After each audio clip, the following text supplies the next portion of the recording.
Oh my So, on God. today's episode, we have the strongest beard in powerlifting, Sean Collins from Sincere. Is it Sincere Training or Sincere Systems? It's like I know that I saw the email. It's like Sincere Training Systems. Yep, Sincere Training Systems. Yeah. So we're gonna try to have a sincere conversation with Sean Collins here. But I'm really excited. I've been wanting to have you on for a while now. I just like didn't really have like a good topic or a good like ideas to discuss with you, and like you've been busy too.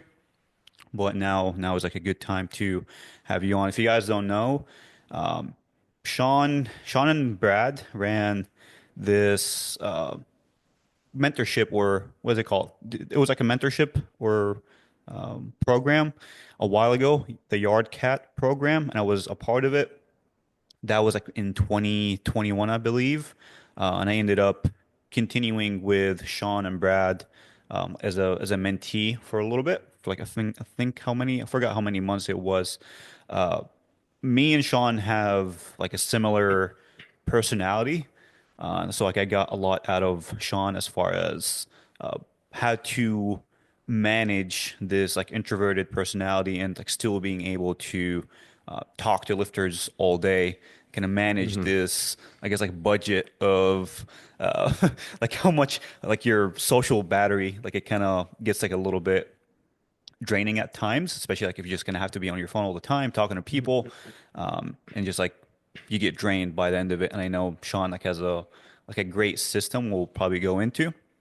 But yeah, I mean Sean has been, uh, I would say, like one of the bigger influencers for me in my coaching career. Because like that's when I was back in 2020 or 2021.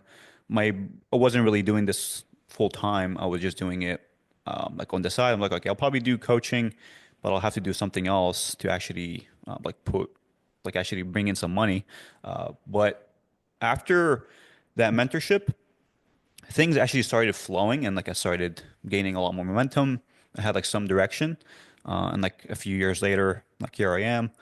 So just putting it out there. It's like, thank you, Sean. You've been a big part of this journey, and hopefully now we can go into some topics. I know Sean doesn't really post a lot on like Instagram, but we'll try to get the most like out of him here in this podcast. Well, Uh, thank yeah. you for having me, and thank you so much for the super kind and generous introduction.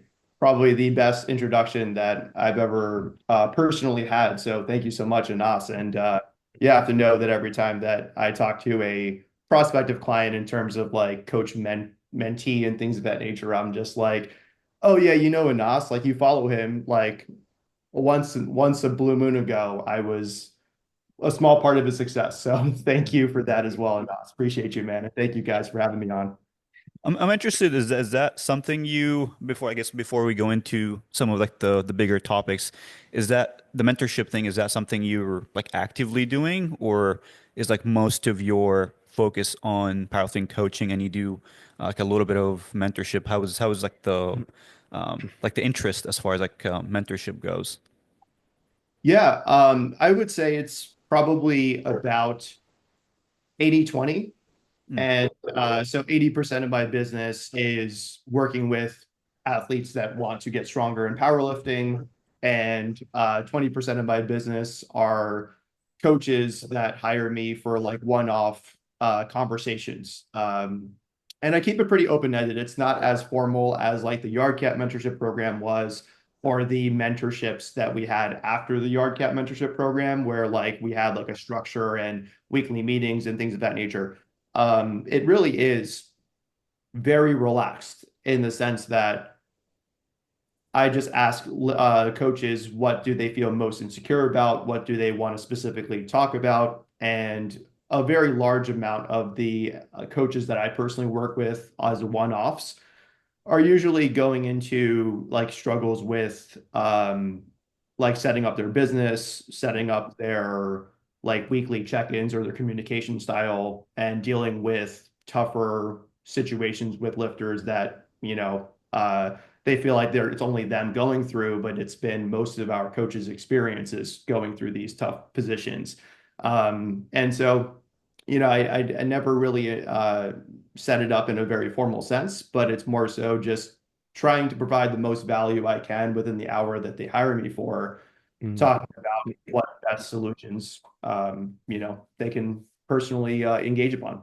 Yeah, I mean, so how did you integrate that? Did you just say I'm just going to offer, like a mentorship style, like it's not really a package, but it's just kind of like a thing where you're like, okay, I'm offering this and it's open to the athletes I have and it's open to anybody, or is it kind of like, did it kind of happen? Because, for example, like I've had almost like mentorship opportunities happen just with the athletes that I have. They coach a lot of people or they run into a problem with their athlete and I end up having a conversation with them about it. And it's like I incidentally became a mentor just through those conversations. And then, it just sort of happened, right? Organically.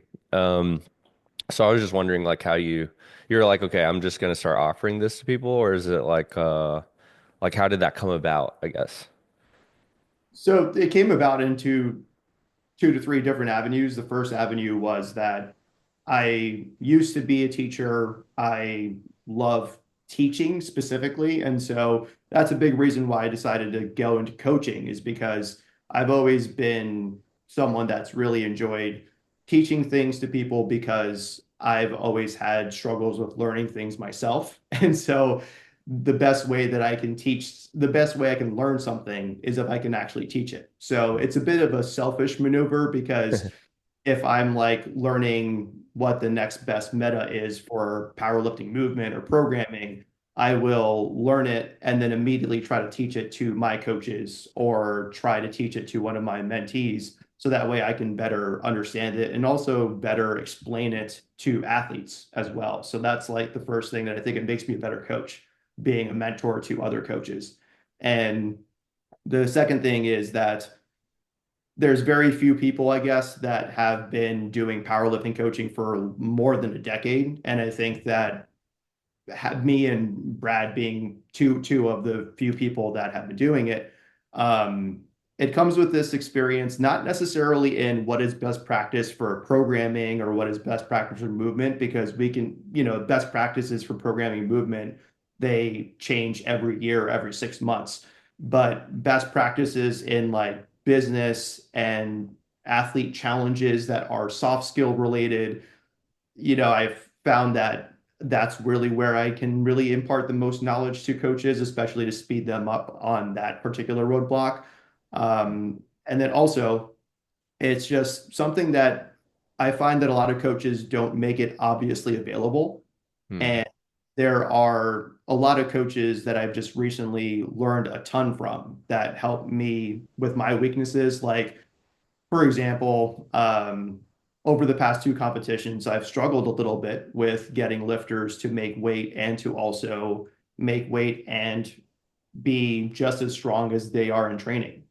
So when I saw Pat Thicky post about like, hey, I do water cut services and this is something that I'm really passionate about, I'm like, hey, like instead of you doing a water cut for me, like I'll pay you money to just simply walk me through your process. And that took my understanding or confidence level from like a B plus to like an A plus based off of just that 1 hour. And I just find that it saves someone a lot of time and a lot of effort, just like scouring the internet or watching like hour-long videos or something of that nature, and just talking to somebody that's been through it before and just kind of getting that tacit knowledge very, very much on the sped up side. Hmm. Yeah, it's funny because like we do something similar with the selfish part of making content or like teaching people. This podcast was like primarily like the one of the main objectives was like for me to learn more, and obviously like in the process promote the business and get like everything else. But it is, I mean, to be honest, like it is like a selfish thing. Like we wouldn't be spending this much time because it is very time consuming. So like, there is like a lot of benefits for us, but the like the byproduct is like you get people enjoying it and like other people like gain some value from it, but it has like a lot of, even like I know Steve Denovi talks about, okay, like the biggest thing that teaches me, like the biggest learning process is like making content and like actually teaching people these things. Like so like that's been, I would say like in the past, what is it? Like, I don't know, forgot how long we've been doing this podcast. Maybe Mm. like 8 months 8 or so. months. Yeah. Like we've learned, I'm pretty sure David too, we've learned so much like in those past 8 months. I would say like I've probably learned more than I've learned like in the past like 2 or 3 years.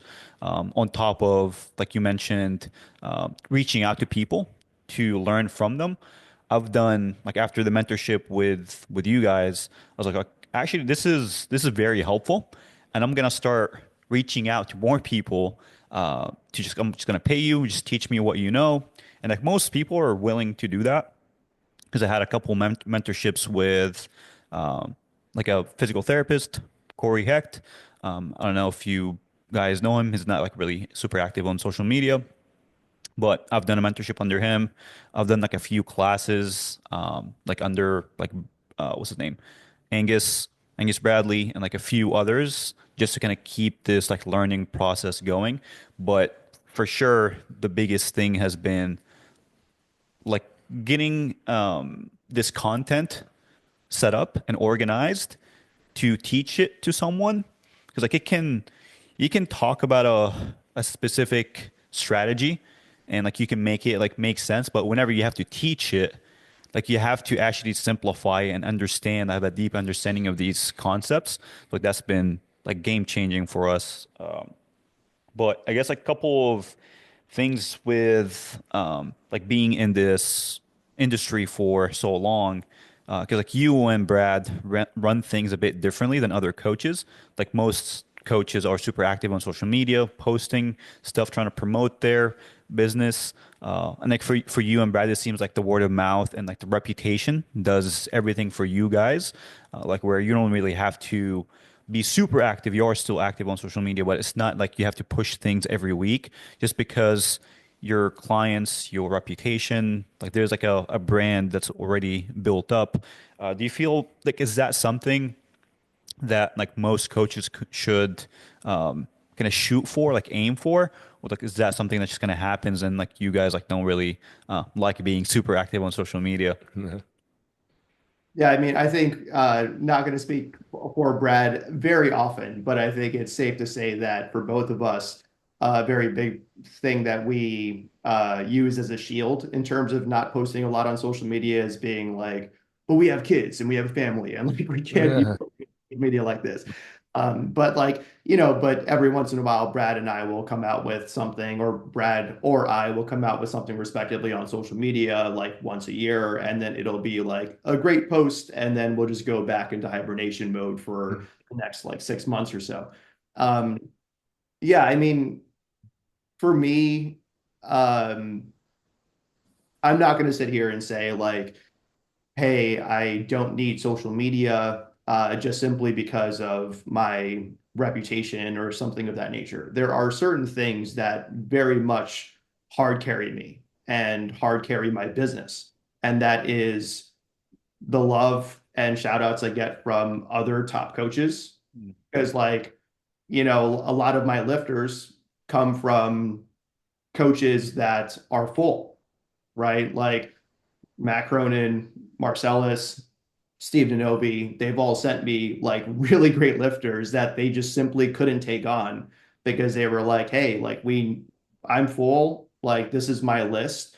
And I never like played to be on these referral lists, but I'm always honored to be on the referral lists and like doing things that speak for itself. Like, if you're coached by me, you're not going to be like screwed over or you're not going to be like left on red and things of that nature. And just like focusing on the fundamentals, like my whole coaching aesthetic has been a psych heavy Tim Duncan, where like you do a lot of the fundamentals like as best as you possibly can.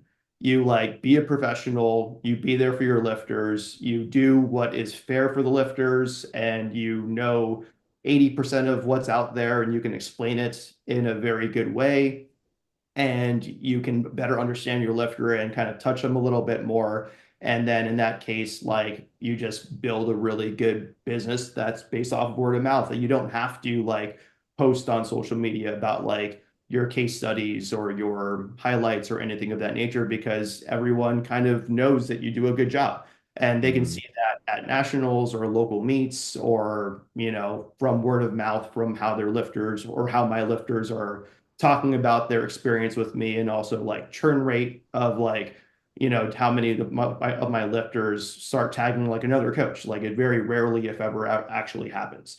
So I think a very big part of it is just like focusing on doing the best, most consistent job you possibly can, and then allowing that to speak for itself for other coaches to notice.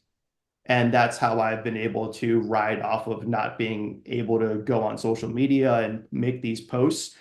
If I were to make these posts, I think I probably would be able to get more athletes inquiring for me. But what I care more about is an athlete going to inquire with me because they feel like I'd be a good fit for them? And what is my conversion rate for inquiry to working with them?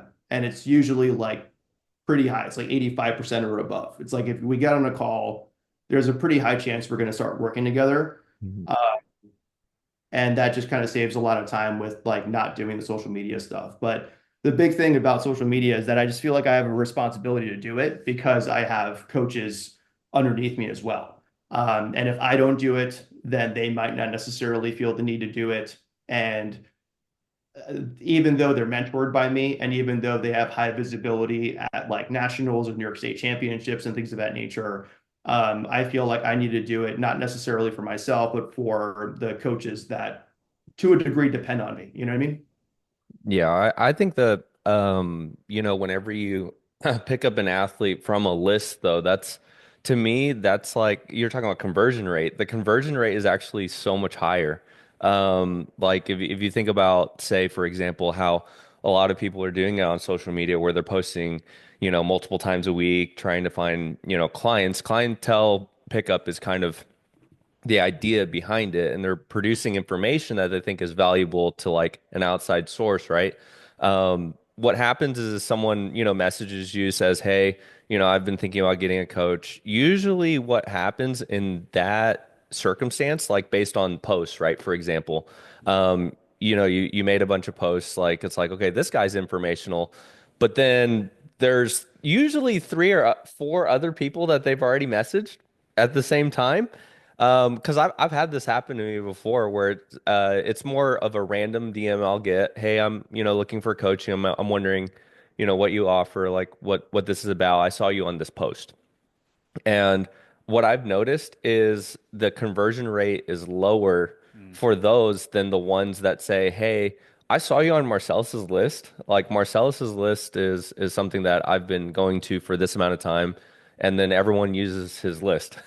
So, and the conversion rate is like I have almost like 100% conversion rate from anyone that's like kind of come from that list. So, whereas, you know, the social media posts, like they're like, hey, yeah, you know, I got 3 to 4 here, you know, oh, you charge this. Okay. You know, like we'll hop on a, and see, the thing for me is I always hop on a call, regardless of, you know, any like where I think the conversion rate is or anything. I'll be willing to want to have a conversation just because I want to see, you know, how this person is, if they would be a good fit on my end. Regardless of if they're juggling 3 or 4 other people, I want to check too.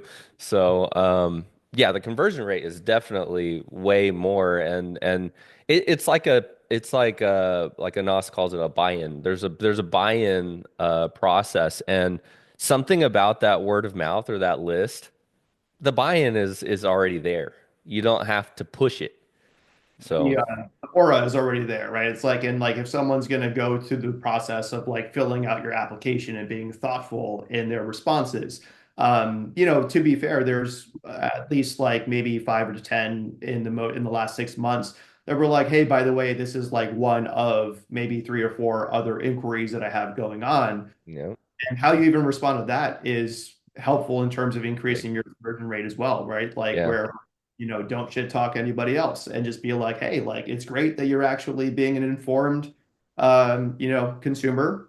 And like all I can do, and I've literally said this, is like, and this is what I truly believe. It's like all I can do is just try my best and see if we have like a really great conversation. And if we Yeah. do, then I hope that you consider me and then, we'll just go on from there. But worst case scenario, I just have someone that follows me and I follow them that I actually have some sort of connection with as opposed to some like random Instagram follower. You know what I mean? Yeah, it happens more often than you think too, where I'll get a message, we'll hop on a call, we get to the end or we get to a certain point, and it's like we had a great conversation. And it sometimes it spans like even over an hour, and I'm just vibing. I like the conversations. Those are that's the fun part, to me.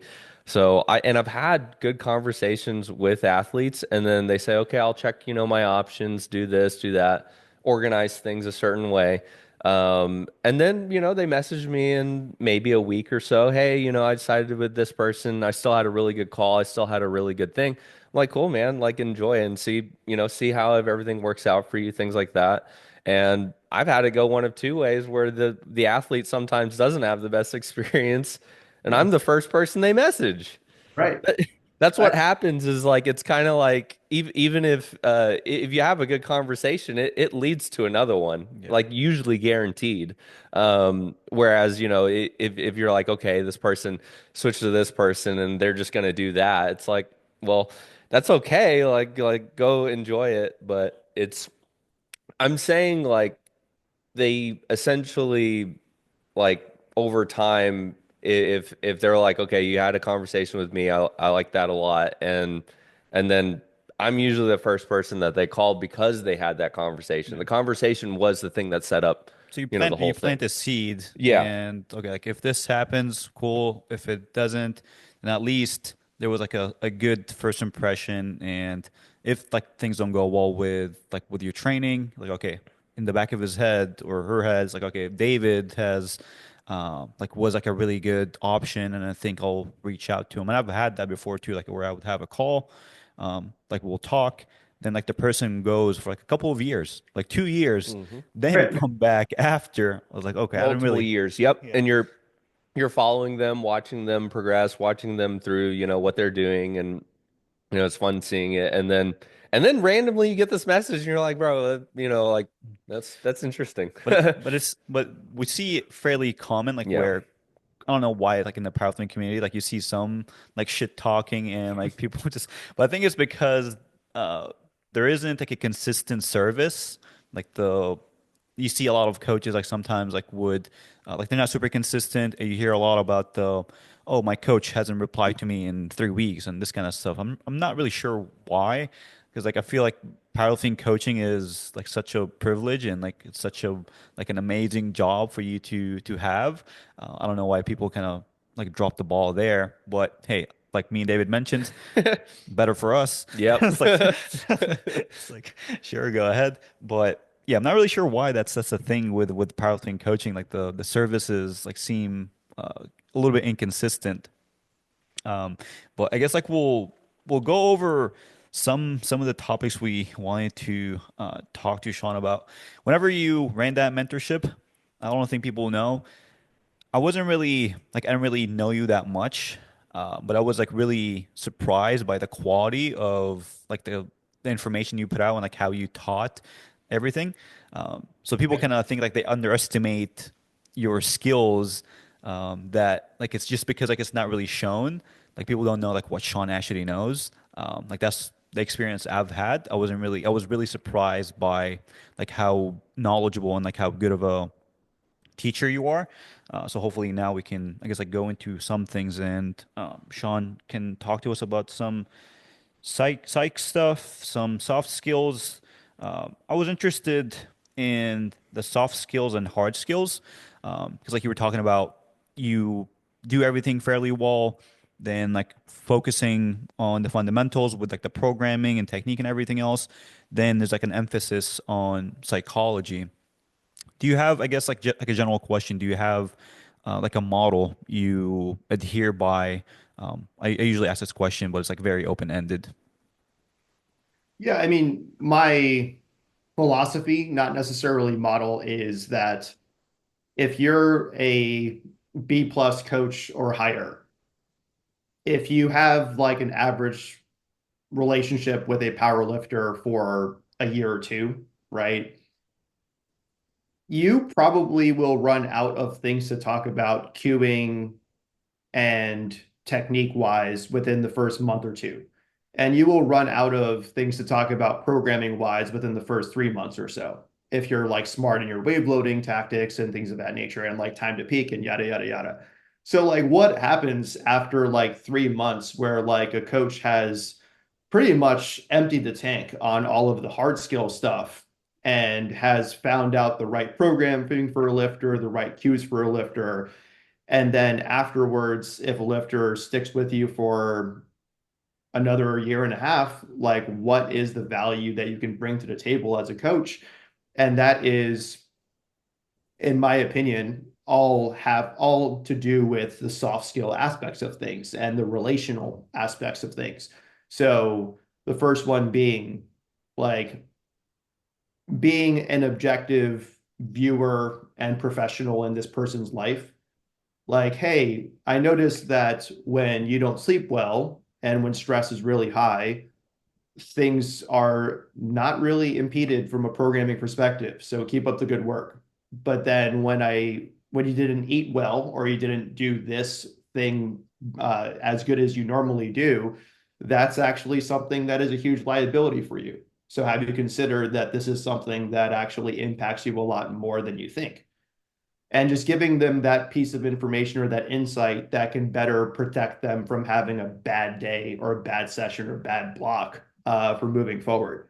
And being able to also create a open line of communication for a lifter to actually discuss these things.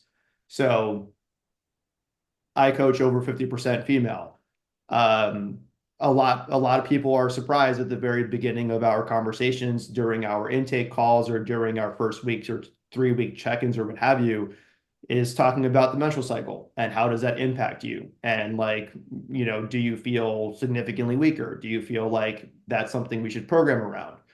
Um, a lot of times I'm like the first coach that people have actually talked to these things about, but it's incredibly important and incredibly impactful to their progressions and how they view themselves.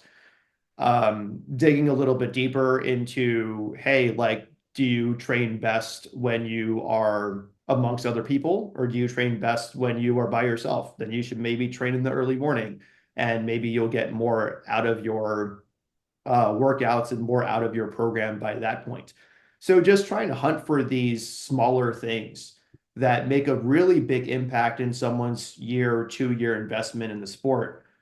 And that's really where you can continue having the athlete not necessarily interested in like working with you continuously, but I find that when an athlete coach hops, it's usually like, yeah, I got this technique and this program from this coach, and now I want to see what this coach B has to offer with technique and programming.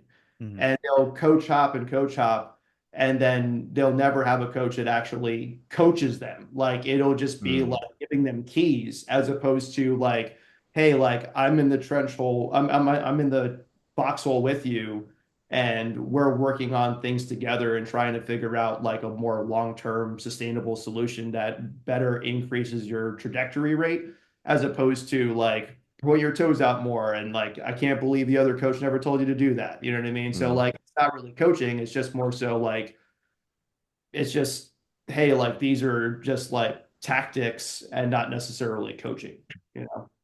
Yeah, if you have too many, like you're saying, like when they coach hop, they're picking like they're focusing on the hard skills. They're jumping to like a hard skill strategy instead of I think that the soft skills actually lead you to the hard skills. Like people, especially through an open line of communication, which is a soft skill thing, like the ability to keep an open line and them knowing that you're there to have that conversation with them. I think a lot of the hard skills actually they'll actually come to the surface through those conversations without even having to say, okay, I'm gonna I'm gonna go here for just hard skills. It's like you're talking about actually coaching versus, just you're not simply a program. And we haven't released the podcast with Marcellus, but Anas mentioned that like that's like you're just simply a program pass until unless you have those soft skills. Yeah, if you only Programmer. operate on if then do this, if this happens, then do that. I was saying like you're basically just like an Excel sheet, not really a coach. You just kind of I mean, but you're a program with a vibe, or a program with a certain vibe, or a certain like team culture, and and that's like what people would pay $250 a month to be a part of. Like, Yeah. there are some people that will straight up like change their entire personality and their haircut to join a specific team, and then just like be like, hey, this is why I'm making gains, and I'm like, that's just not the case. You know what I mean? It's Yeah. just not, I think people try harder to fit a specific club as opposed to try hard to look within about what works best for them and how they can work with a coach that better unlocks that for them. Yeah, and it makes you wonder though, why are those people still getting athletes? There are coaches out there, their entire marketing strategy is I have the keys or I have the program, and you're subscribing to the person's not really necessarily coaching skills, you're subscribing to a program. Seeing it all the time. Like it's like, oh, this team is doing this and they're all doing this. It's like, okay, well, how do you know you're going to do that as an individual, right? That's the interesting part though, but there's something to it, right? There's something to I mean maybe I could compare it to like a fraternity. There's something to that thing that makes you like okay, now I'm on this team, now I have an expectation on me. Maybe I'm saying there's maybe a psychological aspect to that. To now I'm here, therefore now I do need to put in that extra amount of work. Now I do need to be as impressive as my peer or something. There's something that does occur in there. And then, of course, from the coaching system aspect, then they just have a system. And then the system, isn't really derived on it's just some hard skills and then there's no actual coaching. So Right. there's a curiosity about that though. So I mean, that's a big reason why I don't coach anybody 25 or below. Uh, that is yeah. my that is my red line. Like it would have to be like Matt Cronin when he was 18 years old type of mature Yep. to have me like give your application a second look if you're 18 years old or like 21 years old. Mhm. Because my whole thing is just like college sports. With college sports, if you're good enough, I'll probably see you later in the league, right? If you're 18 years old and you're asking me to coach you, I'll probably see you when you're 21 or 25. If Yep. you're that, you know what I mean? But Yeah. like, you know, when you're 21 or 18 years old, like, that's where a lot of coaches are making a lot of money because it's like, I want to belong to a club or a gang or something, not a gang, but you know what I mean? Like a certain aesthetic. And I Yeah. want to like be a part of a team. And like, I think when like, especially younger males, they want to be a part of like a specific like team and like have like that backup and that support. And they want to be able to grind to beat that other person on the Yeah, totem. got to prove something. Yeah. I got a chip on my shoulder. And so like at that point, I think that's a genius position for those that go after younger like athletes because you're really driving their competitive edge and their emo-ness like get them stronger as opposed to hey like I'm like 21 to 25 I have a full-time job now I might be starting a family in the next couple of years and like powerlifting is like my third place and it's the thing I care about the most outside of my social life and professional life so who am I going to work with and that's my particular demographic is Yeah. like you're informed, you're mature, you know how to answer an email, you know how to submit your check-in. You're not going to Mhm. like cry in your crying voice memos with me and stuff like that. And I'm going to be able to work with you pretty easily. Like you've already shown me that at some point you've like graduated college or went through a trade school and been able to hold down a job enough to afford me. And then like, you're professional enough and everything of that nature. And so you know how to work with someone like me. Yeah. But it's like 16 years old. They only super young person I coach is Ogden Shea, who just recently won uh, high school nationals just a week ago. And the only reason why I coach him, besides him being an awesome guy and very well-rounded dude, is because he's literally the child of the father that I coach, Ammon Shea. So like he's the only young kid that I coach, and I lucked out with him for sure. But yeah, very rarely do I ever look at anyone who's like 25 or lower. Yeah, it's like a lifter maturity thing. It's Yeah. like, I wanted to go into because like we were talking about hard skills and soft skills. The hard skills are fairly like they're well known, like just have like the programming technique and all those kind of skills. Uh, Yeah.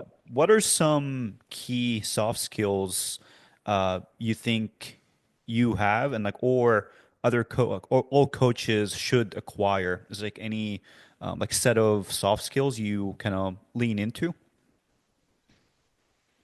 Good question. So first, I think like one of my biggest shticks in regards to like strengths in coaching and strengths in professionalism in general is that I tend to have a pretty good read on what someone might be trying to get after or might be going through or might be kind of hiding. So in the sense, what I'm trying to say is that I have a very large amount of empathy for someone, especially intellectually. Like, hey, that sucks, or like that must be tough, and like trying to come to problems or conversations with lifters more so in, hey, if you do this, that messes up my job, but more so to say, like, hey, the way you do this is hurting you specifically in this way. And I know that that's the reason why you're probably trying to do it. Like, for example, overshooting. Mhm. If someone's overshooting, typically my first thing will not be, hey, just don't do that.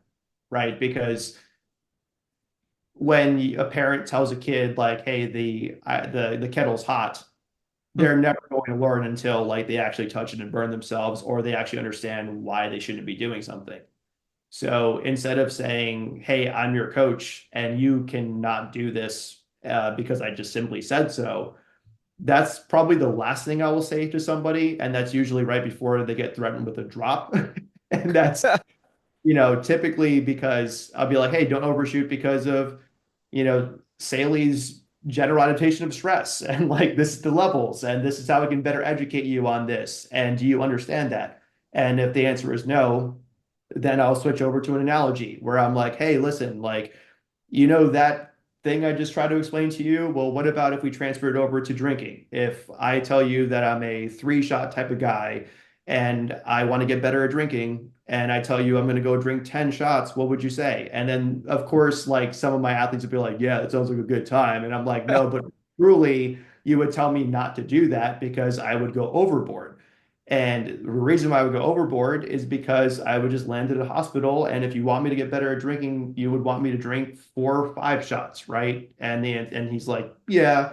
And so that kind of gets them to better understand, like, hey, if you take lifting out of the equation and you put it under anything else, like drinking or smoking or any other kind of stress that you have to adapt to, you know better. And because you're emotionally connected to it, which is most of the reason why lifters are going to make bad decisions, identifying that emotional connection to it is giving yourself as a coach the ability to speak on it in an empathetic and partnership driven way that will get an athlete to be like, well, no, coach doesn't want me to do this because coach is mean or coach is a dickhead or whatever. But no, like coach actually understands why I'm actually wanting to do this. And because he understood and explained it or put it in an analogy, which I think is a lot of people's favorites, then of course I'm not going to do it and I'm going to feel better because of it.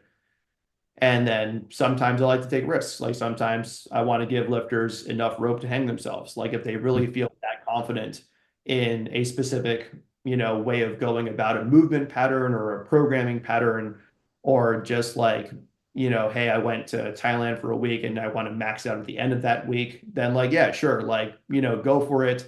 Because if I can't use any of my other soft skills to be like, hey, like you shouldn't do this and let's prevent that opportunity from happening, then just go and do it. right? Because like you're going to suffer the consequences and you're not going to want to do that for moving forward.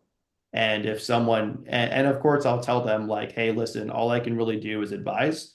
And then that's another soft skill that I use is just being like, I'm just paid to be your advisor. I can only give you the advice that I personally can give you. I can't like make you do it in the gym. I can't like, watch you while you're working out.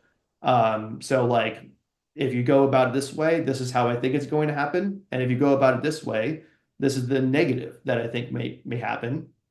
But then when I give them a negative position, I always give them a positive too, right? Like if they max out at the end of their vacation and they end up doing well, then that actually can inform better peaking strategies and better tapering strategies. But 90% of the time when it doesn't go well, it increases better adherence without any kind of argument or back and forth or 20 emails to go through and just like, convincing your athlete to do something that you just can't successfully do it. So yeah, I mean, in short, it's just like how much can you be a partner to your athlete? How much can you show your athlete that you're on the same side of that as them? How can you explain it to an athlete that they personally understand it and it resonates with them specifically, like by way of analogies instead of like teaching a specific concept that will make your eyes glaze over. Um, and just being communicative to the point of coaching somebody on how you would like them to work with you, right? Like I don't want to ramble too long, but the No, last go thing ahead. about this is Mhm. I find that coaches don't quite often go for the play of, well, if you do this, then I will like you better and I will want to grind for you harder, right? Like, if an athlete says something the wrong way or communicates in a wrong way or, you know, check-ins like are late or whatever, like I think a lot of athletes don't realize that that erodes the respect and the love that the coach has for the athlete. And because the athlete is paying the coach is never going to really complain about it, but it's going to be like, we've all been there where a check-in comes in on Tuesday when it should have came in on Sunday, and you're just like, man, this athlete really doesn't give a shit. And like, I'm going to also not give a shit in this check-in because he's just clearly doing it just to like mess with me or whatever the case is. So just like maybe not even spending the check-in at all, going over like videos or programming, just spending the 15 minutes of the check-in being like, hey, when you do things like this, like, do you care? Like, because this is how it makes me feel. And I would really love for you to check in on like Sunday. And I would really love for you to let me know if you're going to be late with it because how it makes me feel is that you don't care. And then it makes me feel like I shouldn't care about you and that I'm just kind of taking your money. And this is what I would need from you moving forward because this is what the athletes I love working with are doing for me. And I'd like you to do that for me as well. So coaches advocating for the soft skills that they want for themselves out of athletes to the athletes that are currently working with them that don't quite hit the mark. Huge game changer in terms of like burnout and in terms of like losing athletes that you don't necessarily want to lose or being comfortable like having a lifter in like a B tier or C tier type of treatment that, you know, I think a lot of us, myself included, uh, will do to lifters every once in a while for sure. That's actually really interesting because it's something like I've struggled with too. Is like you see some habits, like some like things lifters would do that makes your job a lot more difficult. But you kind of just like deal with it. Like, okay, I can, it's fine. Like I'll just Mm. ask questions and try to get this problem solved, even though now the problem is a lot more difficult. How do you, I guess, communicate that without coming off as um, like demanding or I guess like mean to the lifter? Because like it's kind of you kind of have to confront that lifter to okay, this is like how I want things run, but also it can be very uncomfortable like for the coach to like say that to the lifter and like or how do you like yeah, how does it come off? Like how do you communicate it in a way where the lifter takes it as like a friendly reminder rather than oh like my coach is attacking me? Yeah, I mean, Great question. I'll use one specific example that I just recently went through with a lifter, and she's going to know I'm not going to say the name, but she's going to know that I'm talking about her. And we had a longer off season scheduled post last competition, and the past several months have been pretty tough in terms of like work stress and in terms of like personal life stress and things of that nature. And then, the first couple of months, totally okay. I went with the route of empathetic, like, hey, like we're at least getting into the gym, we're at least getting our check-ins done, and we're at least doing what we need to be doing. And then I randomly looked at her like athlete questionnaire when she first asked to work with me. And one of the biggest things was I need a coach to be blunt with me. And so after like another month of just like absolute degeneracy of like losing weight and drinking a lot and like not really, not really checking in, I was just like, hey, I really expected more out of this. Like I like these past couple of months, I've really expected more productivity and more profitability out of what we've been able to do as a team.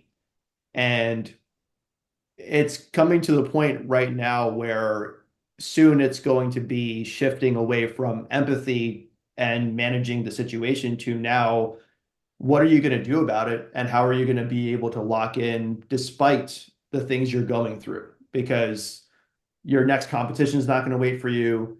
And me as your coach, I'm not going to send you to the next competition being part of this team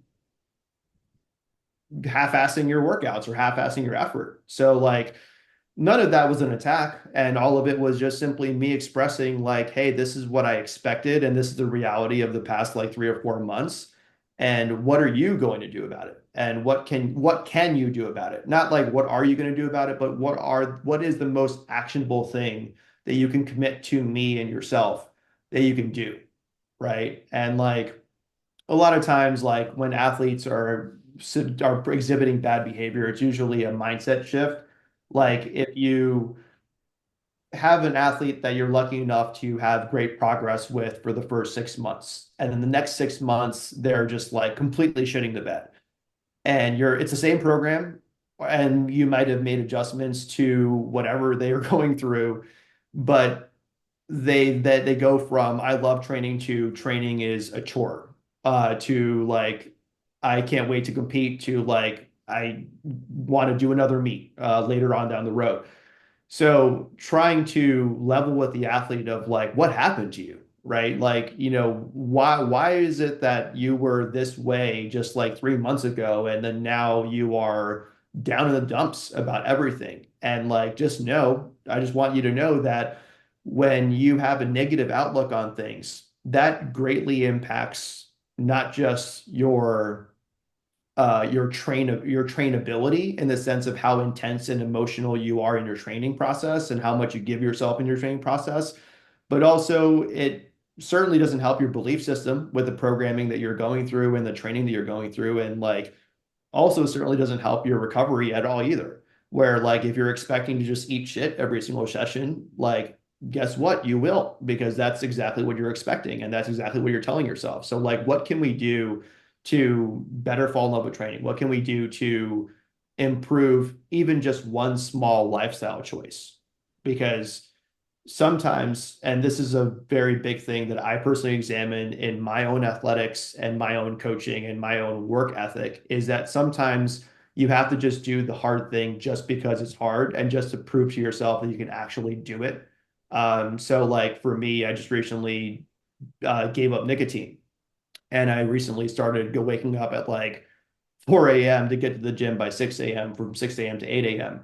And nobody's asking me to do this. Nobody is telling me that this is what you should be doing, Sean. Like, it's just more so that ever since becoming a father, I lost a lot of my training identity and I kind of eroded over the last 2 years. And a very big part of it was just like, oh yeah, nobody cares about my training, or like, I don't care about my training. I'm better known as a coach than I am as a lifter. I'm just like a mid-tier 75. None of those things were things that I would tell myself, you know, 2 years ago. And none of those things, and all of those things also impact how I view myself as a coach and my end product to my lifters. So again, like sometimes you just have to like put yourself in a position to do the hard thing just because it's hard. So that way you can just prove to yourself that like you can overcome things. Because I think that the empathy aspect of it can only take you so far because it kind of creates a coddling, nurturing understanding of it's okay to be shit or it's okay to like not, you know, not do the hard thing. You know what I mean? And I think us as coaches, it's not really attacking an athlete to be like, yo, do the hard thing or like challenge yourself because like we have to create those visions of challenges that athletes can actually overcome. Yeah, it's very interesting because it's also kind of hard to navigate because you have a lifter coming to you. It's like, oh, stress is really high. Like I have this going on, this going on, this going on, but this kind of keeps going, like this cycle of like stress is high. And like you as a coach, like you can't just like tell the lifters like, oh, just deal with it, just like try harder. You're just gonna have to also be, like you said, like be empathetic, but at some point that's like your new reality. Like you're just gonna have high stress. So how are you gonna adapt and like how are you gonna like overcome these like hard life changes? But where do you find that point? Because like you can also there's like a point where okay, like this lifter is coming to you with their like life stress and problems, and like they use powerlifting as just like a relief from all this stuff. But if you as a coach come off as like, hey, like I'm no, I need a lot more from this. Obviously, like you said, like there is like this period of being empathetic, but at some point you're just gonna have to be like, okay, well, listen, like you're making training even more stressful.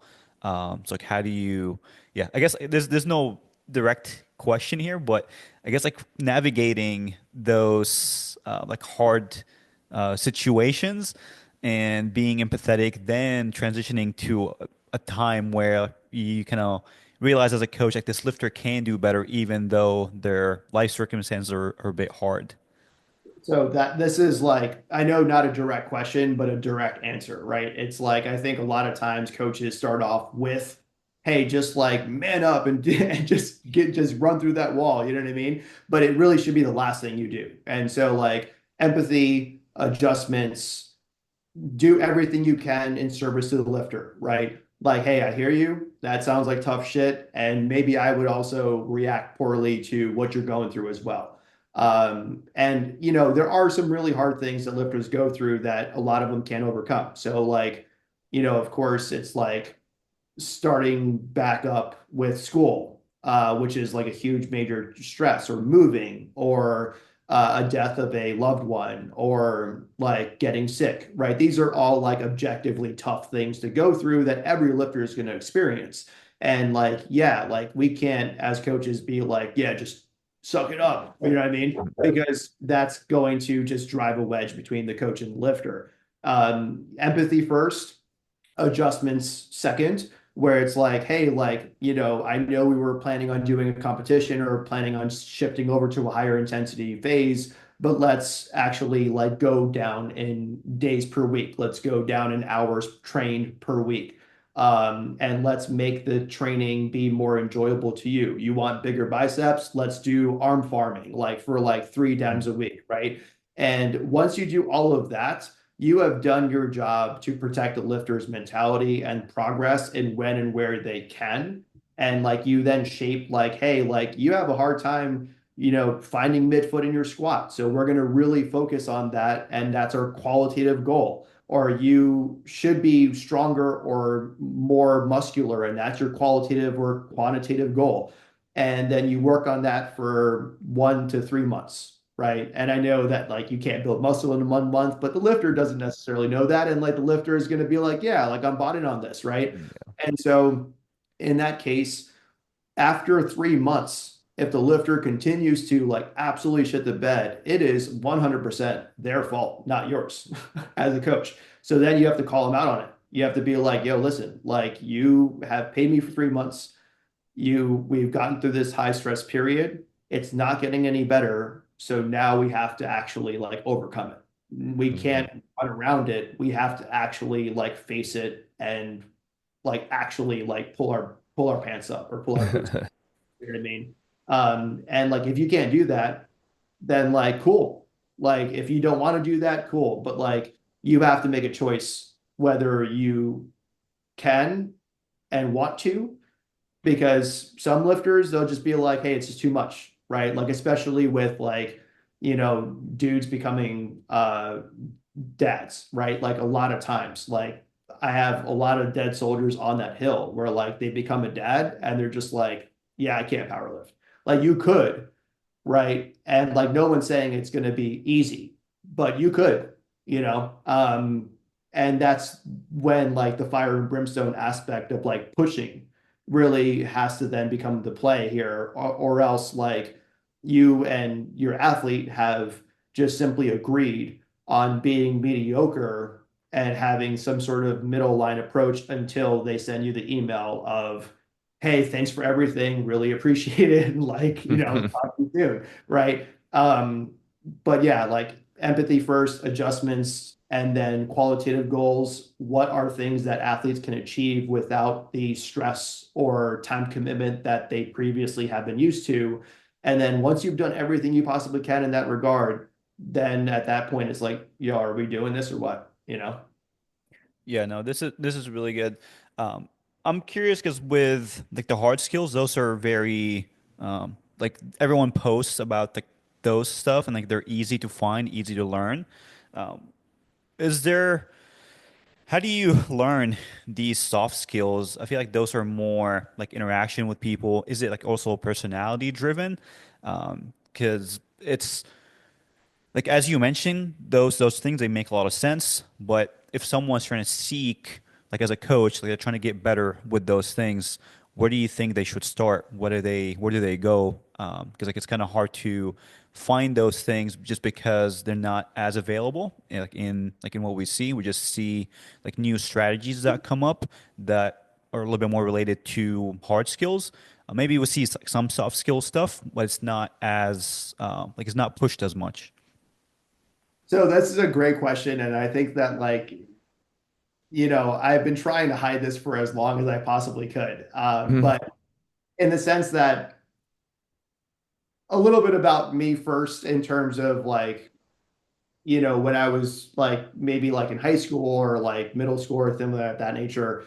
So unfortunately, like I was bullied a lot, right? And like I was very much like the relatively unpopular kid or loner kid type thing. And like especially being like introverted and especially like not really being interested in like creating like bonds with people, and never really had like a very large interest in like athletics or like clubs or anything that would have gotten me to the point of like friendship. And it wasn't actually until powerlifting that had friends and community. And it also wasn't until I became a powerlifting coach where I was actually quote unquote like popular or semi-popular, right?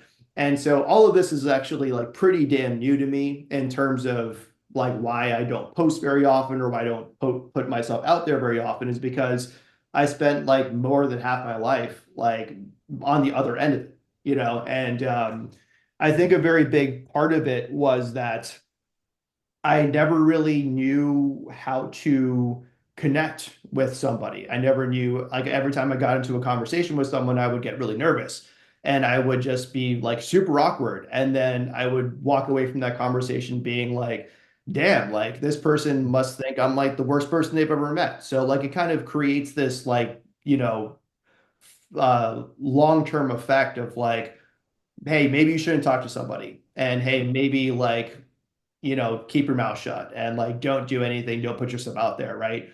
So it like can really have like a very lasting negative effect on somebody. And so where you can get the most easy, actionable things is Charisma on Command on YouTube. You just literally watch like how celebrities and how politicians answer questions and deal with tough conversations and allow for open-ended conversations. That's one big thing.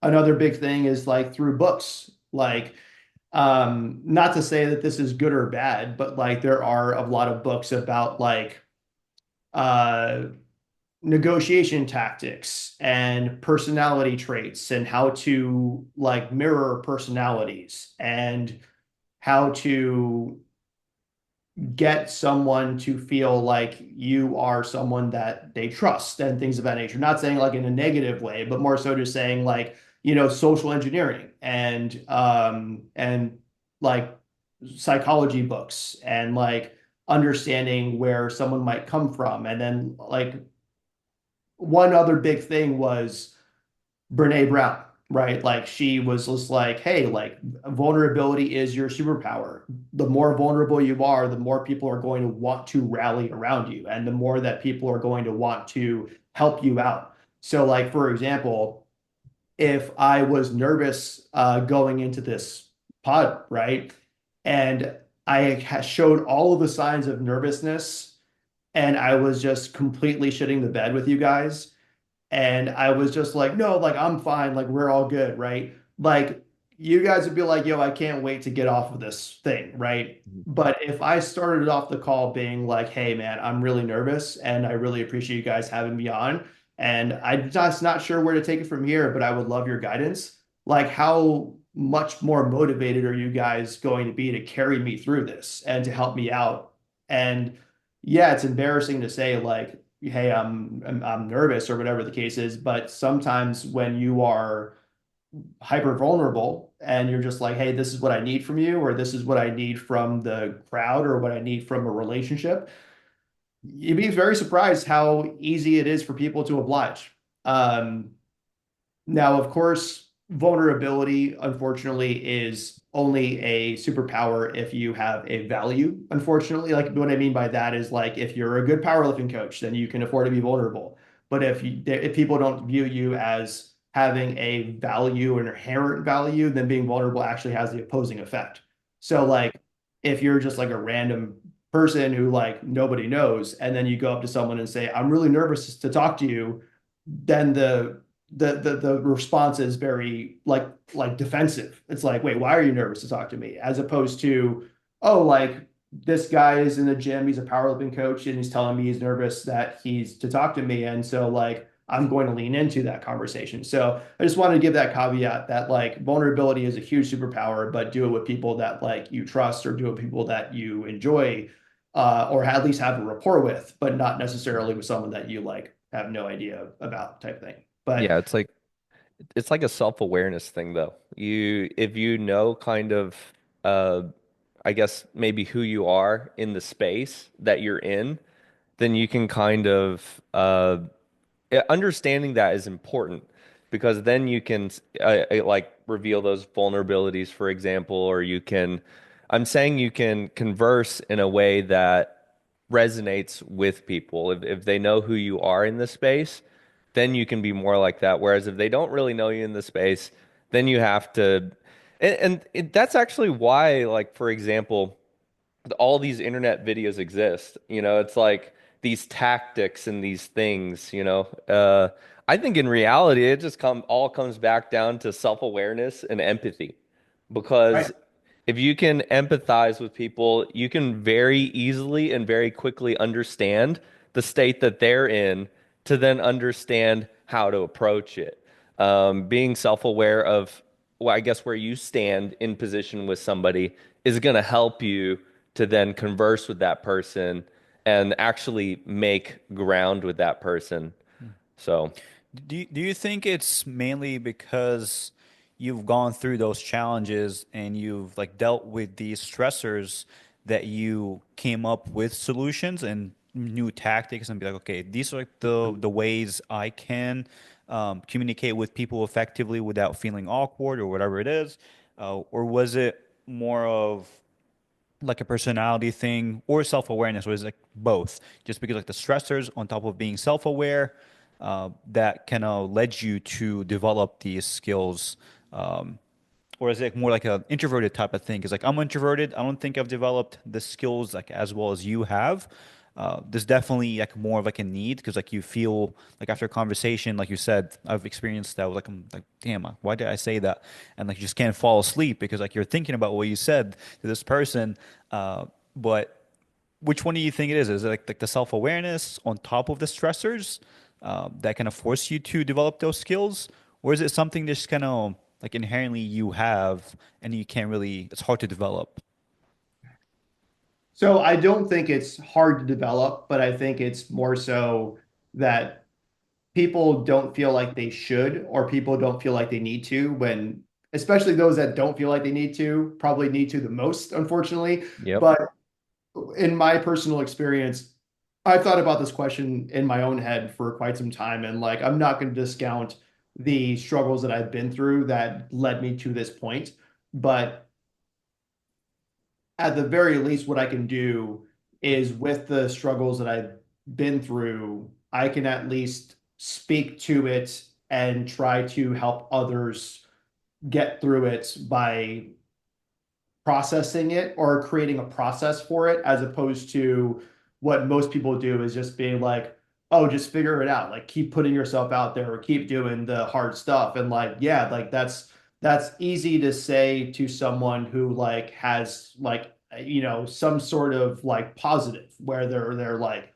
handsome, or whether they have like or they're smart or something of that nature. But like if there is no like inherent obvious value, then it's really, really difficult to continue putting yourself through these like really tough situations. So like, yeah, part of it is like the tougher situations that I've been through. A part of it is like just simply growing up Asian American. I think this is like a common experience that every Asian American has, unfortunately. And it's also no surprise that a lot of Asian Americans specifically powerlift because of like we all have that similar like we got to work through these types of things. But um but yeah, I think that overall it's one of those things where my empathy and my ability to work through it was more so needing to get better in it and refusing that I could just simply cap out at a certain point. Um, but the superpower that I think it comes with is that you have the ability to see it on both sides.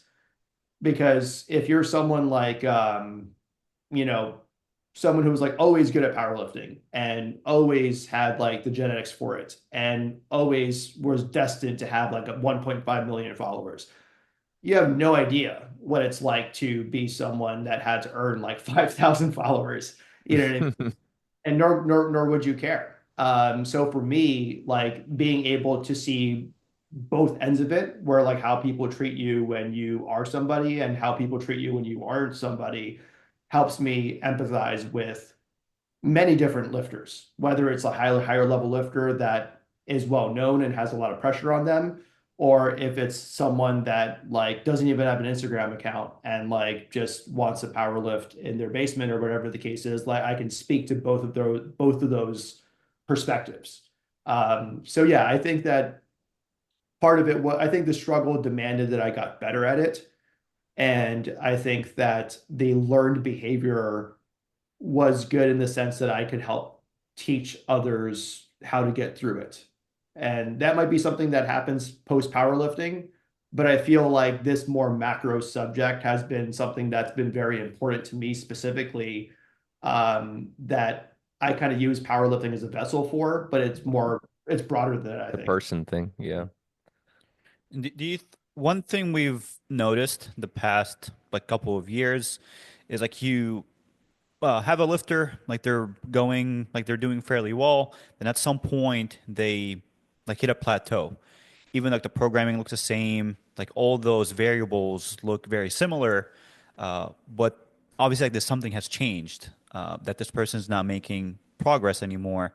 Uh, for me, like one thing I started looking more into is like how no how does this person move? Is it like specific like patterns they're coming like they're a little bit more magnified, and like how is that affecting their force reduction, which is like a lot more objective, um, which I thought like that was like one variable that's not really like talked about as much online. do you think the psychology aspect is another variable that's not talked about as much, where if someone's not making, like, if they're making progress and they can hit a plateau, that's like one thing that's good to assess and look into, because we all have like a checklist of variables we look at. We look at the programming technique and all these variables, but there's like I guess like a priority list. Like you kind of look at these things first, then you start checking other things after. So like for me, like those like the big ones.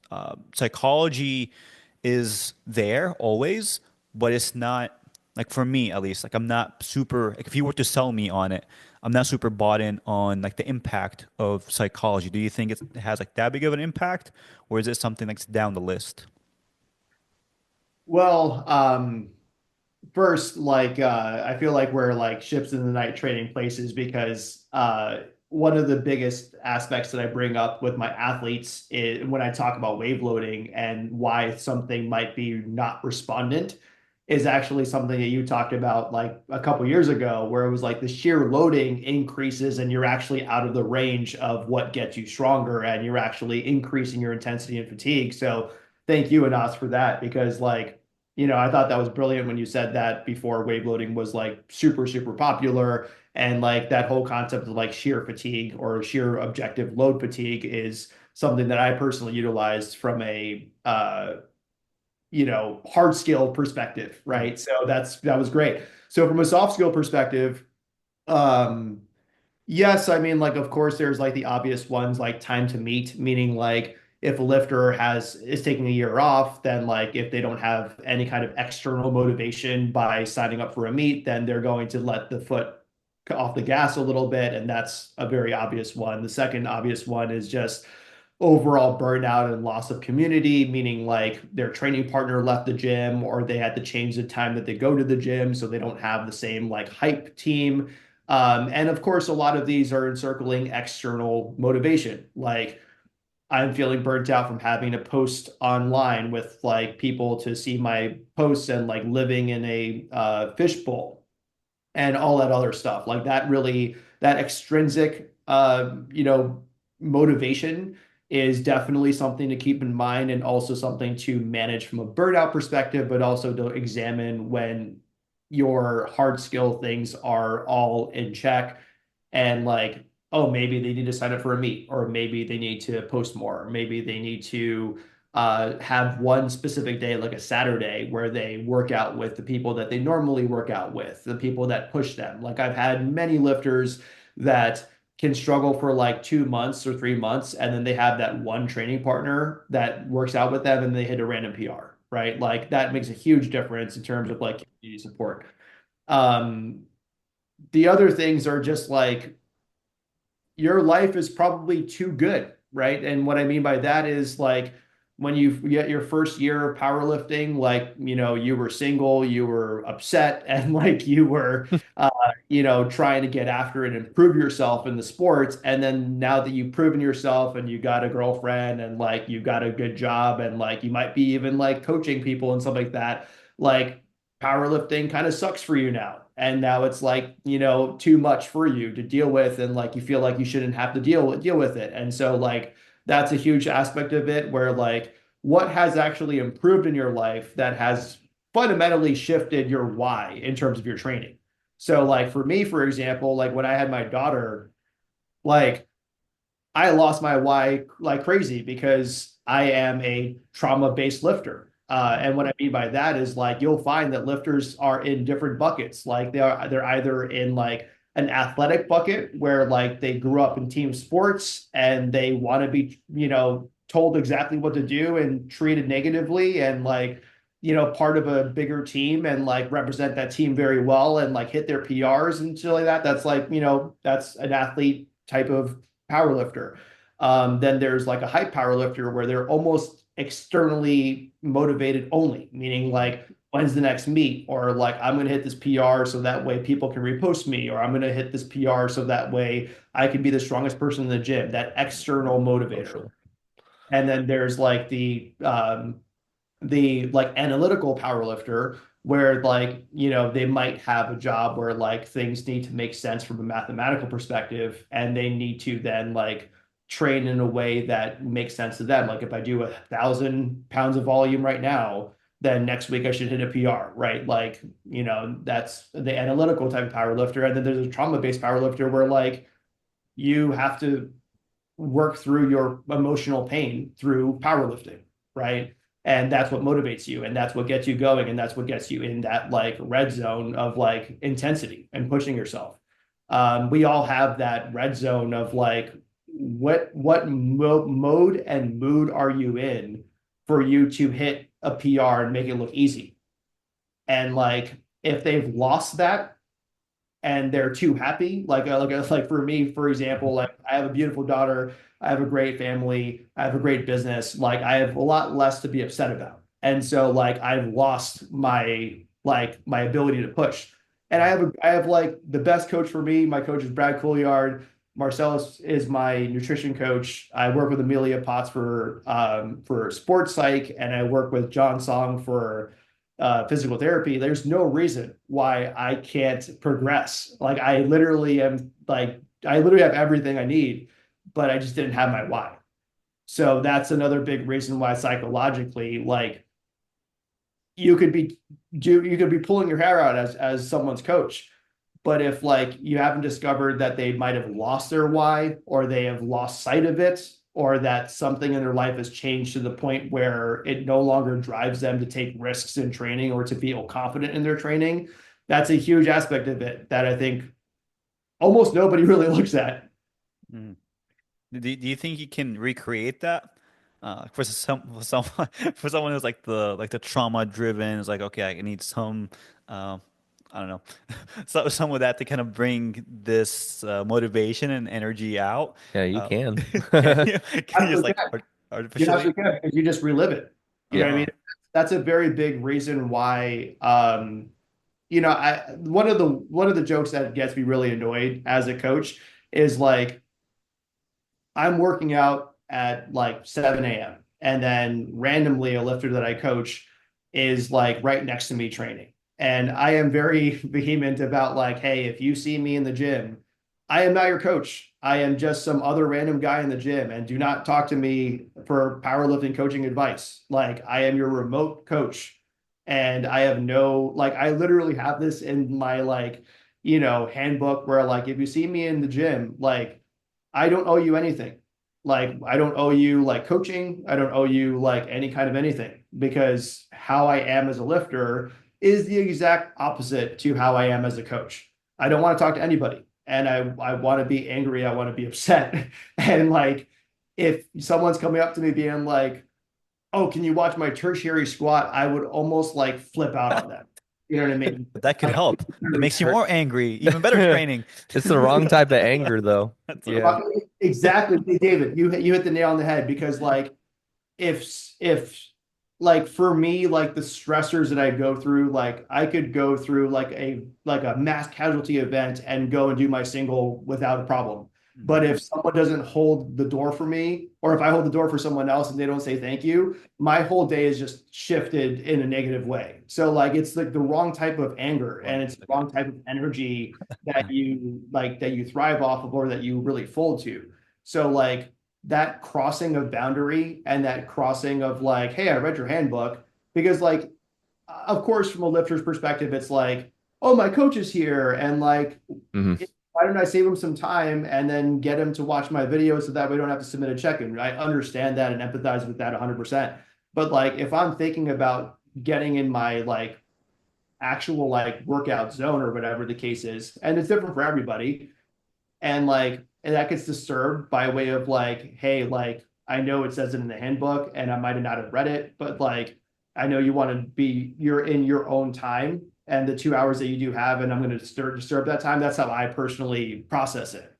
Right. So like, there are ways that you can revisit or replace, but for me, it's just reliving. For an analytical person, it more so might be, where's your true north in regards to like, I guess for anybody, any lifter, not just for breaking it down by lift or bucket or whatever the case is, but like what drove you, when what was your an open-ended question to ask is like, what were you thinking about? What music did you listen to?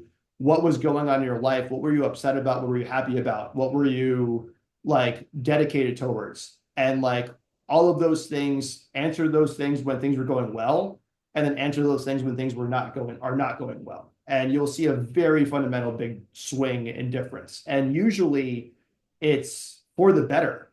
Like usually a lifter would be like, nowadays I have like a full-time job, and like I have an awesome car, and I have an awesome partner, and I have an awesome kid, or like I have an awesome dog. But all of these good things kind of drive away the intensity of a lifter that they should bring to the table in their powerlifting, and also just gives them more sympathetic stress for their recovery and things of that nature. So like, it's there are definitely ways to bring it back. I certainly have myself, and David, we get each other very, very well in that like wrong type of like energy or whatever the case is. But I think the hardest part of a lifter is to confront the idea that yes, they might have lost sight of it, and yes, they might actually have to rekindle it, as opposed to, oh, my coach sucks because he's not giving me sixes instead of fives or some shit like that. It never is that, you know, it never is that granular. It's always got to be something much more macro. I don't know if you've heard of George Lehman way back in the day. Like he used to deadlift a lot. Like he used to deadlift like 900 plus pounds back when deadlifting over 800 is like was not common. He talked about this. Like he takes it to like an extreme of like he kind of plays out these scenarios in his head Yeah. to bring out this, like he leans into it like as much as like he was leaning into it like to a point where I was like is that really what it takes? I don't really understand it like that much, and I've heard some people talk about it. um like what's his name, the 93 kilo lifter, Gavin Aiden. Gavin. Gavin talks about, okay, like that's what I'm thinking about going up to like a heavy lift. I'm thinking about like these dark ideas, dark thoughts, but it brings out this, I guess, like energy, like, or like, I don't know, it makes it more like you can produce more force. It's like at some point, I don't know Yeah. what's the correlation. It's fight or flight times 10. That's what it feels like. Right. It's like it's literally like I'm at the brink of tears when I'm on my third attempt. Like I am thinking about the most like absolutely darkest things that you could never read in like you can never watch in an anime. Like you like it's like whatever Berserk is times 10. You know what I mean? And so it's like it's that type of level of like, because it's not necessarily the imagery, but it's more so like how you specifically felt about it while it was happening. And that feeling is just something that no coach can tap into, and no, and like, an athlete only can really tap into it and then use it in a positive way. And it's just so freeing when you have like such a negative experience that you've always felt was like a shameful or dark spot in your life, and you turn that into something positive where like you lift something and everyone's cheering for you and everyone's like, clapping for you. And that like, I think that's a very big reason why powerlifting was so popular before social media, because that's the true gift that powerlifting gave to a lot of people, that I think a lot of people have like lost sight of, because it's now become a situation where it's like, oh, like maybe my coach will repost me, or More maybe. social people. It's just we with the growth of the sport, you get more of the social people. It became more social. So therefore, we got more social people. It's interesting you mentioned all these things that like now I'm like learning. I'm actually learning so much from it. Is I didn't think it had like that big of an impact, but now that I think about it, I'm like, when my training was going the best, this is like the situation I was in. Those like this is like the type of music I was listening to. Those like the type of emotions I was bringing out, Yeah. and my training looked completely different. I think it makes as big of a difference as like 20 or 30 kilos on a squat or something. I think Like, it's huge. yeah. It Yeah. makes a huge difference. That's a huge difference, right? 20 to 30 kilos is a massive difference. And like, it's kind of like if you have like a relationship, right? Where like you're with someone for like 10 years, right? And like the first 6 months is like, I'm going to get them flowers every day and I'm going to like try really, really hard. And the next like 9.5 years are just like, I'm going to sit on the couch and drink my beer and ignore my family. You know what I mean? And so like, what happened between like that first 6 months and the 9 years that you have later on? Like you have just like kind of let yourself go. And like, why is that? You know what I mean? And so like that question, I think, is just not just important in powerlifting, but just important in how you approach your coaching and how you approach like your relationships. And like, am I bringing that same energy and am I bringing like that same level of like intensity to it? And sometimes there's going to be points in your life where you can't do that, and nor should you, right? Like if I'm like going through adjusting with Aurelia's new school schedule, I can't be like the person that's like, hey, I'm going to call into your deadlift secondary workout and figure things out with you. I'm going to become a much more defensive coach. But when coaches and athletes become more on the defensive side of things, then suddenly they kind of create this lull of, oh, no one's firing me. And like everyone seems to be happy with my service. I'm still getting reposted or I'm still getting tagged. And so like I can just live here. And then before you know it, fucking 5 years goes by. And you're just like, what went wrong? You know what I mean? So like just asking yourself every once in a while, like, hey, like, am I being as intense as I need to be? And like, am I pleasing the person that initially started this journey, right? So like for me, for example, when I was a power lifter for the first year, like this was when Instagram first became a thing, right? Like the first person I found on Instagram was Death by Squat, or Yes, Brandon Maddox. Brandon Maddox. He was the Go. first guy I found on Instagram. He was the only person I found online that Yep. I'm like, oh shit, like you powerlift and you're really, really strong. Like Yep. that's awesome. But like most of the time, powerlifting lived in like the CrossFit gyms or like the random like one powerlifting gym that didn't even do raw powerlifting. Yep. But like it's just one of those things where, oh man, I forgot where I was going with this. Like, oh yeah, but like I told my coach at the time, I'm like, hey, I want to coach powerlifting. And my coach was like, you are never going to coach powerlifting. You've Mhm. only been doing it for a year. It's such a like weird niche sport. Like you don't know anything about it. You're just never going to coach it. And that's what got me to coach powerlifting. Like that's what you know, I'm gonna prove you wrong. And like here I was, or here I am. And so like a lot of times it's just like that negative energy. A lot of people try to run away from it, and a lot of people try to like avoid it. And we see that in like lack of confrontation with like ideologies and Mhm. like all kinds of things. But that negative energy really has always been very, very helpful for me and very like effective for me personally, and always burns the purest. And like you just got to find what works for you and like what intensity you can bring to the table for that, right? Like as the person that I was when I was like, hey, I want to do powerlifting coaching, when like I didn't even know there was a market for powerlifting coaching. I just loved it so much that I wanted to be a part of it. Like, is that person going to be happy with the person that I am right now? And sometimes the answer is no. And then that's kind of my North Star in terms of what I need to change and what I need to focus in on and what I need to lock down more. And like, that's kind of how I personally self-police myself. Yeah, I think we only have like a few minutes left. I do. It's interesting all these topics. We had like a list of questions, but like it was like so interesting that we just gonna focus on this, which I love. I think It's good. we always Right. try to prepare some like questions and topics, but this was like so good that we just kind of stayed on it the whole time. I have a couple like just like one or two follow-up questions about this before we wrap up here. So you're talking about those types. Types of like lifters, I know what they kind of feed off of.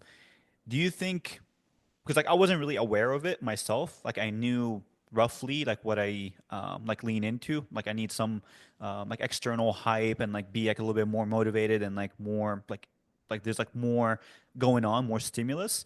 Uh, but do you think most lifters actually like have self-awareness of like what actually drives that performance? And like for you as a coach, do you have like an assessment process, kind of finding out what actually like drives this performance out of this lifter, and how can I lean into it? Yeah, I mean, that's my single core competency that distinguishes me away from all of the other top coaches, right? Because like we all say the same shit and we all know the same things. And like, you hire Steve or Marcellus or, Dave and us, Matt, like we're all interchangeable and there's very little difference between all of us. And the only big difference is like, what is the one thing you might be really, really good at, or the one thing that you bring to the table that is better or different from the other coaches that I'm comparing you with or talking to as well. So like the psych aspect of it is absolutely like my one like big thing that I can use to be competitive against like any coach in terms of what the athlete feels like they need more of. Now, to answer your question about is the athlete aware of it? If the athlete is aware of it, they're very rarely ever going to hire anyone other than me. But if they're not aware of it, then they'll eventually give me a second look in the sense that if they're going to a place where it's more external motivation or going to a place that's more club-like and things of that nature, they're going to mature out of those things as most younger people do. And then they're going to look for something a little bit deeper. So like for me as a coach, in no way do I want to give off the aesthetic or the vibe that I'm like psychoanalyzing my lifters all the time, right? But I just pick up on things, right? So like when I watch you lift Anas and like when training's going well and you do that like high knees dance, right? Like I'm like, yeah, Anas is happy with how things are going, and that's what he needs to show me as if I were to coach you type thing. Like that's what I need. That's what I need to see more of out of you. So I just pick up on small things like that, and then I don't really say anything if training is going well. But if training is not going well, that's when I'll start to unleash some of these things that I've like personally picked up on. And a lot of times, like, you know, my base position is saying some like outlandish trolly stuff. Like, and I'm very not serious as a coach most of the time. Like I'm messing with my athletes a lot. I'm like trolling them quite a bit. Accusing them of like doing things that nobody would accuse them of doing except for me. And like I kind of, I kind of keep it more like, locker room type of like humor. So like it's not a lot of times very serious, but like when it needs to be, like especially if someone like went through something tough, or especially when someone's not sure what's going wrong and we're free falling, that's of course when things start to get a little bit more locked in on what I can bring to the table. I mean that's what brings the rapport though. Like you have to have that lightheartedness, or else when those hard conversations come, that shield is just going to go straight up. If you don't have that rapport built up, when those hard conversations come, then you're not in a good position. You're going to be probably in the worst position. The person's just going to guard up right away. You didn't have any humor, you didn't have anything, to really like build a relationship. So whenever those harder conversations come, you're stuck. You can't even convince the person of anything. Their emotions are already, it's too late. So Like the principal at that point, as opposed to like their coach and someone that you're actually like on the same team with. yeah. Yeah, like well, that's one thing with also that could be a whole other topic is like Yeah. how do you find the balance between like business, just like being professional with your lifters and like having like a friendship relationship with them. Because like you do need both, and like depending on like the lifter's personality, um, you can't be like too friendly if the person like is like doesn't really want this relationship to be this way. But like David said, it's just kind of building this trust and rapport with the lifter. Yeah. Well, Just be business focused in your process, but don't be business in your interactions, mhm. right? Like get back to your livers in 24 hours, get back to their check-ins within 48, update the programmings on time, and like, have a clear onboarding process, have a clear, like, payment system, right? Be like business in the levels that you need to be business focused on, but like if I can't be myself with a lifter, if I can't like show them my personality, then like why are we working together? Like, Yeah. like there was one time where a lifter I had to like kind of turn away because like, well, two lifters have told me this in my career, but one of them I work with and I love him. His name is Joel, and the other one was just more like, well, like I reached out to you because you were on Powerlifting Now, and like you must be a good coach. And I'm just like, bro, there's no personality or spirit there. Just like you're probably reaching out to me because like you know other Powerlifting Now coaches The left you wrong on, reasons, pretty much. Yeah. so I'm just like, why, number one, why did they leave you on red? And like, number two, like, why am I going to be like the cleanup crew to like pick you up? Like, screw that. So, it just be business focused on where you need to be business focused. But like, it's powerlifting, man. You know what I mean? Like, no, like, it's like the only time it's okay to say it's just lifting is when you're like in the day-to-day coaching with somebody, because ultimately it's supposed to be like fun and like, productive, but not necessarily like profitable and process oriented and stuff like that. Yeah, I mean this was really good. I think we're like we've taken too much out of your time here. I mean, we could go forever. This has been probably one of the most enjoyable podcasts we've I done. mean, I mean, before we get to the beard care routine, things like that, I have one question that's just, I don't know if it's an easy or a hard question, but like, how do you, like, I guess as an athlete, right, where you drove a lot of like anger, drove a lot of like that stuff, like when things get happier, Mm, like you're saying relive it. It's that's what I was harder. saying. It's a lot harder to do, like especially for myself, like to drive that, Mhm. especially lately. Yeah. Like life is good. It really is. And I go in training and I'm like, man, this is way heavier than it used to be. Like what is going on? How do you know, I don't know how to channel that, or Yeah. sometimes I have trouble with that, you Yeah. know? So it's not enough to just like try to think about it and relive it. Hmm. It's uh it's so not to get too deep, but like, since you right. Um so it's like listening to a song that came out during the time that you experienced it. It's trying to think about, so for example, one person that I channel quite often when I train is my late friend Angus, and he passed away in a motorcycle accident. We would train together all the time, and like we would Hmm. be 75-kilo lifters, and he would have an insane bench. He would like bench 150 kilo, and back then 150 at 75 was insane. Like Right. nobody was doing that. Crazy. And every time I bench 150, I like think about him, and like, like yourself, like I want to pay honor to him when I'm training, and especially when I'm competing.